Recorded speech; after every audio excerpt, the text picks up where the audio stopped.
त्रेतायुग बीत चुका था।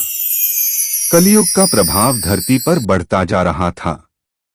परंतु कहा जाता है कि जब जब धर्म संकट में होता है, बजरंगबली किसी न किसी रूप में प्रकट होते हैं।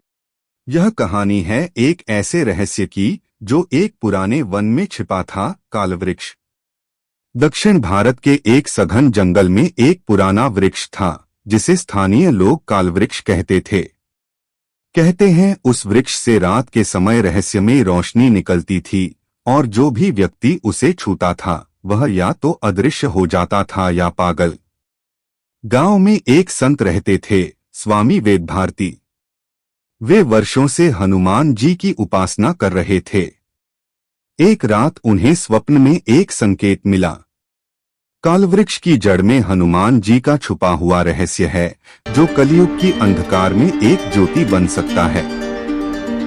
अगली सुबह वे जंगल की ओर रवाना हो गए। रास्ते में उन्हें विचित्र घटनाएं घटती दिखीं, हवा का अचानक रुक जाना, पक्षियों का उड़ना बंद कर देना और एक रहस्यमय वानर की परछाई उनका पीछा करना।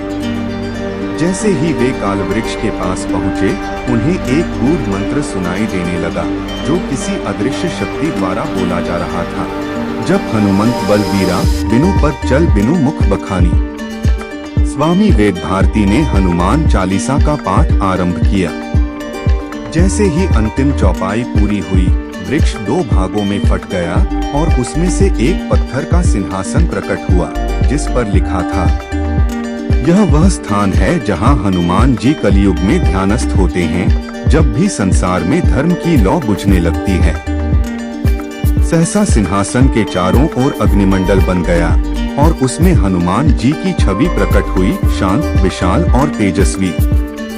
हनुमान जी ने कहा, हे भक्त, जो इस स्थान का रहस्य जान जाएगा वह धर्म रक्षक बन जाएगा।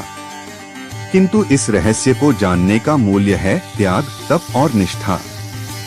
फिर हनुमान जी अदृश्य हो गए, पर पीछे छोड़ गए एक आशीर्वाद, एक दिव्य माला जिसमें शक्ति थी बुराई से लड़ने की, सत्य को पहचानने की। आज भी वह कालवृक्ष उसी जंगल में है, परंतु केवल सच्चे हनुमान भक्त ही उसे देख सकते हैं।